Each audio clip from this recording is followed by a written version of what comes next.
Welcome to my channel free e pedagogy. Free e pedagogy پہ خوش آمدید دوستو۔ ویڈیو دیکھیے، اگر پسند آئے تو اس کو لائک کیجئے، پھر اس چینل کو سبسکرائب کیجئے۔ اگر ویڈیو پسند نہ آئے تو اس کو ڈس لائک کیجئے، کمنٹ کیجئے، اور اگر پسند آئے تو دوسرے دوستوں کے ساتھ ضرور شیئر کیجئے۔ Thank you very much. Hello ناظرین، کیا آپ لسبن کے بارے میں جانتے ہیں؟ آئیے دیکھتے ہیں اس ویڈیو میں۔ لسبن نے اسکوٹر کے قوانین کو سخت کر دیا۔ جیسا کہ دنیا کے بہت سے شہروں میں، لسبن نے موسمیاتی تبدیلی کو کم کرنے میں مدد کے لیے مختلف طریقے آزمائے۔ ایک حل ای اسکوٹر ہے جو استعمال کرنا سستا ہے اور کوئی بھی اس پر سوار ہو سکتا ہے۔ یہ شہر کے ہر حصے تک بھی پہنچ سکتا ہے۔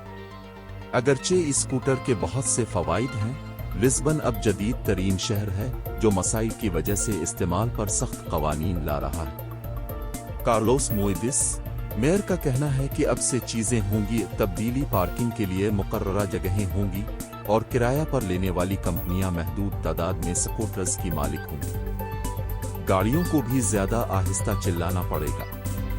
کارلوس موڈاس، اسکوٹروں کے بارے میں 3 بڑے فیصلے لیے گئے۔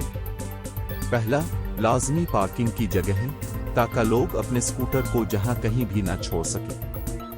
چاہتے ہیں ہم ہاٹ اسپاٹ بنائیں گے جہاں وہ اپنے اسکوٹر چھوڑ سکتے ہیں اور صرف وہیں چھوڑ سکتے ہیں، انہیں چھوڑ دو۔ دوم، ہر آپریٹر کے لیے محدود تعداد میں اسکوٹر۔ سوم، زیادہ سے زیادہ رفتار 20 کلومیٹر فی گھنٹہ مقرر کی گئی ہے۔ اسٹاک ہوم اور اوسلو کے شہروں نے پہلے ہی اس کے جواب میں سخت قوانین متعارف کرائے۔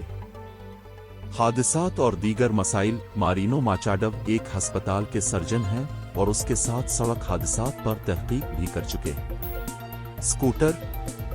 مارینو ماچاڈو، جہاں تک اسکوٹر حادثات کا تعلق ہے، مالی لحاظ سے، اگر آپ ہنگامی دیکھ بھال شامل کرتے ہیں، طبی مشورے، ہسپتال میں داخلے اور سرجری، اب 3 لاکھ کے قریب دیکھ رہے ہیں۔ 1 سال کے دوران یورو تبدیلیاں اس ماہ ہوں گی اور امید ہے کہ وہ لسبن کے کچھ مسائل کو حل کرنے میں مدد کریں گے۔